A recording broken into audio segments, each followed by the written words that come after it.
I want us to speak to the subject, listen to the madman.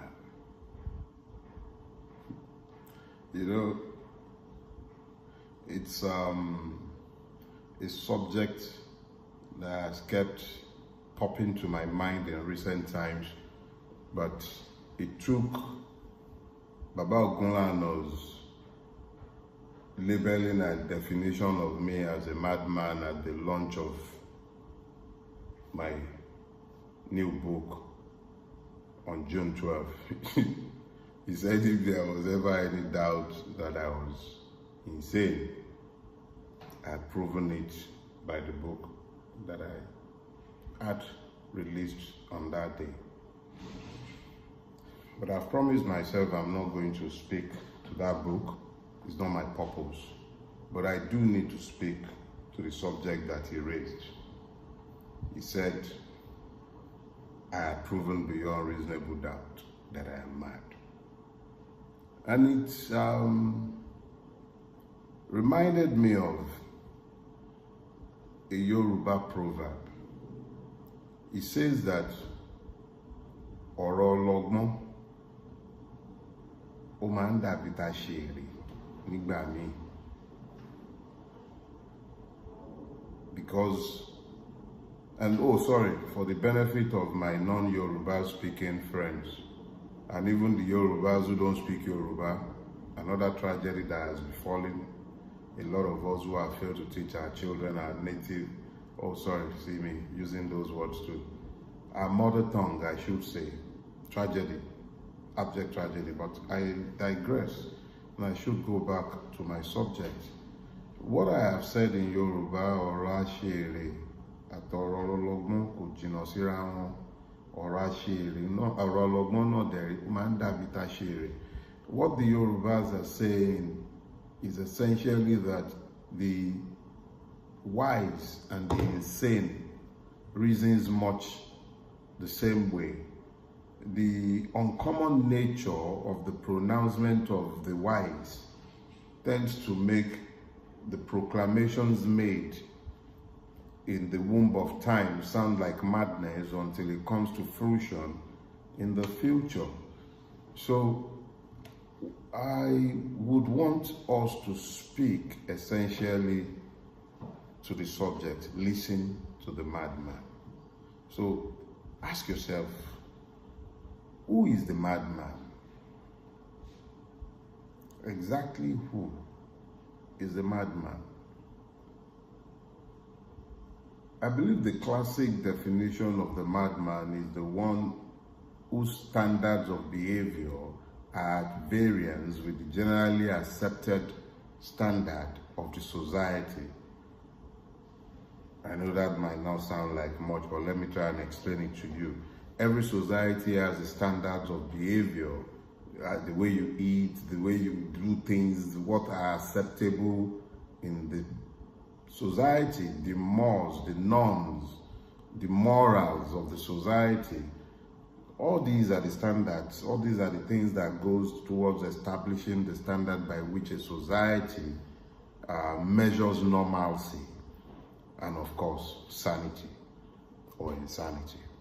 So when you now have a situation where a person is behaving at variance with what is deemed the societal standard of behavior, such a person is almost always deemed insane. That is the simple reality of human socialization. But if you think about these, you would also realize that there are times when ignorance informs the definition. I would explain. So, a particular woman, every time she was going to bake a chicken, would chop off, you know, the bit, that's the bit where the poo comes from, in the chicken. So she will slice it off and then bake her chicken in the oven. I know you won't say roast, but whatever. So when she's done, the daughter now asked, Mama, why do you keep lobbing off probably the juiciest part of the chicken before putting it in the oven? And she said, oh, but that's how your grandma used to do it. So daughter turned to grandma. Grandma was dottering in a corner of the room, of the kitchen. So Grandma, why would you lob off the juiciest part of the chicken? And Grandma goes, oh, what do you mean? And the mother explained the tradition that she had passed down to her and that the little kid was now questioning. And she goes, oh, that was because the baking pan wasn't big enough for the chicken to fit in. So I had to lob it off to fit it into the pan. Now we have a bigger pan. There's no need to lob off the chicken. But for the mother, that was a normalcy inherited by observing her mother unquestioningly. And it took the wisdom of the little kid demanding to be told why for the mother to gain the knowledge. Yet another aspect to this, let me share. I have written these in an essay that is part of a collection that I'm releasing soon. And I've shared these with the public in the past. Can't remember the title of that essay now, but I dealt extensively with the subject of insanity through the prism of an experience that I had whilst traveling between Ibadan and Jos. I think this was back in 1987 or thereabout. I was on a train ride to Jos with Nimbe, Olorun Nimbe, Oyatobo, and Dele. No, not Dele. Not Dele is the older one. And Toye. We were heading to Jos together. They were already students at the University of Jos, and I was trying to get into the University of Jos to read law.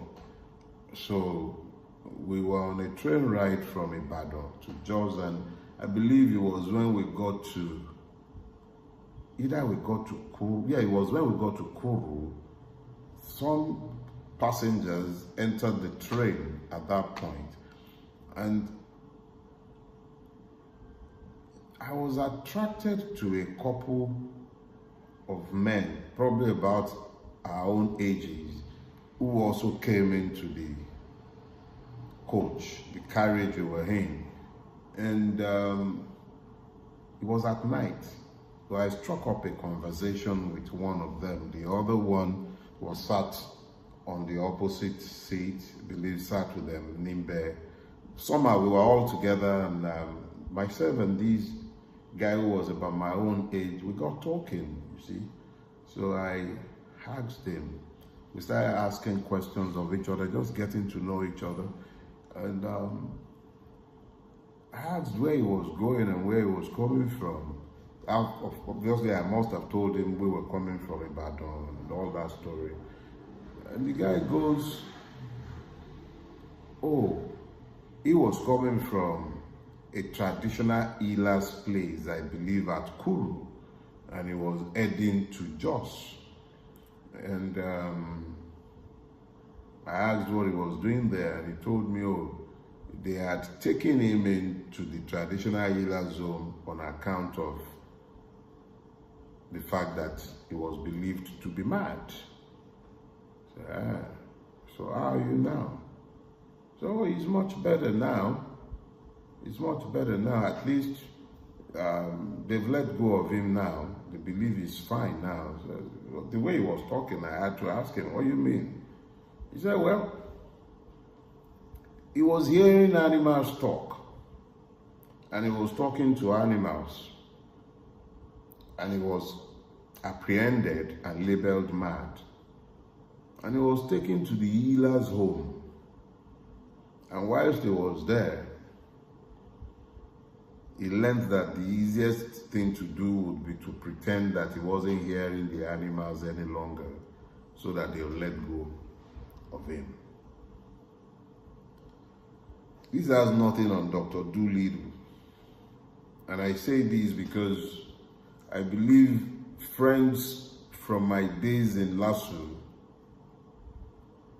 going back to the 90s, early 90s, as early as around 92, 93, friends like Folani, Shoeton, Bayo, I've shared this story with them long before Dr. Doolittle. Long before Dr. Doolittle. I shared this experience on a train. So the gentleman could still hear the animals and he could still talk to the animals, but he had learned to pretend he couldn't, so that he could meet the societal standard of normalcy. But he remained insane. Or perhaps he's the one who is sane, and the rest of us are the ones who are insane. I don't know, and I don't pretend to know. But I do know that the person who acts at variance with the standard of the society is the one that is deemed insane. Of what relevance is this to the ongoing debate about the future of Nigeria and our roles in this? I'll explain. I have found increasingly that the numbers of those who would dare to disagree with the society that we have built are few and far between. We have all learned to pretend that everything is nice, everything is fine, and that we are normal. We have become acculturated to madness. And the person who draws attention to the madness is the person who is deemed insane. So, I am happy to be the madman in our situation. Friends call me mad, but idiots love putting up mugged up pictures of me and labeling me insane. But the Yorubas will say that bí mo bá sọ fún yín wípé náà ń jó lórí omi, ṣe ni kẹ́ ẹ ní kí n kérú ẹ̀ wá. If I said to you that there is a fire atop the waters, demand its ashes of me, stop ignoring these warnings. Over the years,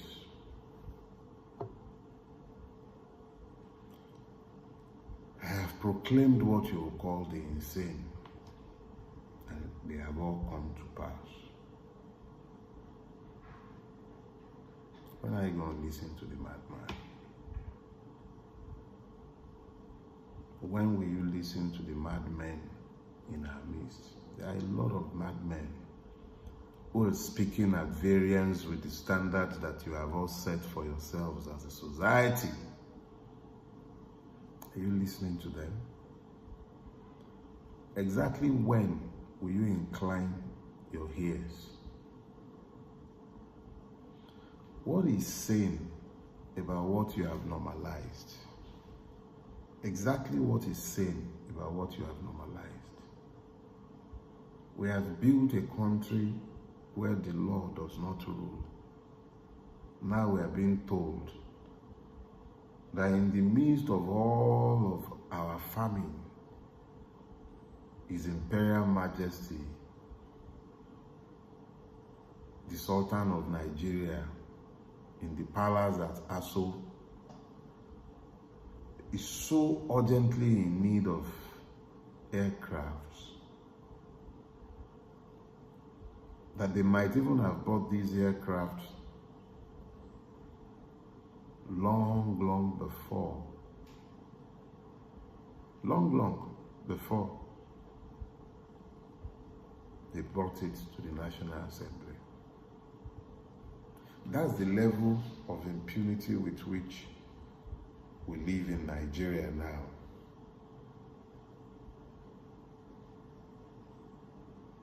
And it is those of us who speak to this insanity that are deemed insane.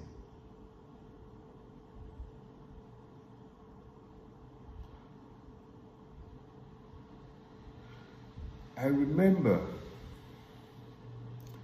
during the time when I allowed my hair to remain uncombed and then it locked up and I had what some of you thought were dreads, but they were not dreads. I just allowed the thing to knot up. But during that period, it used to fascinate me how people who are completely insane by the standard of any rational society used to look at me like I was the one insane, simply by reason of the fact that in protest at the madness of that society, I elected not to comb my hair. Why do you continue to pretend that there is anything sane about your everyday existence in this country that we have all failed to build? Why? Do you understand that insanity, quote and unquote, is actually an act of defiance in the face of the sickening acceptance of the abnormalities that you have already normalized?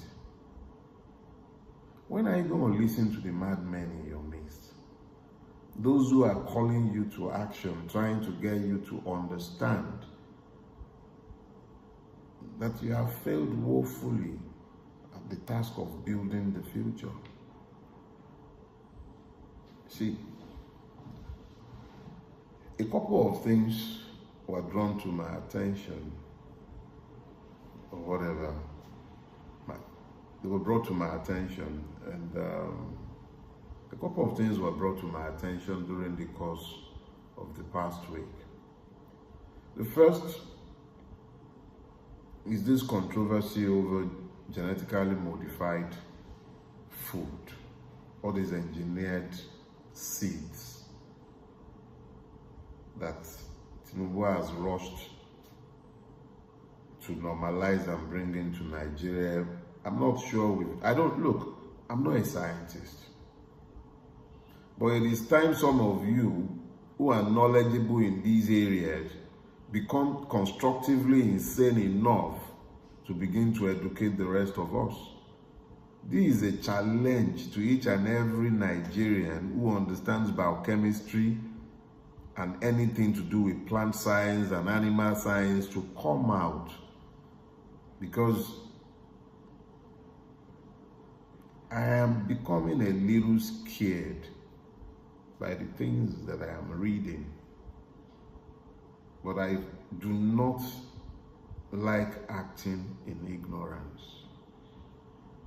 Exactly whose interests are being pursued with this introduction of these seeds? Who is scrutinizing these? Where are the Nigerian scientists?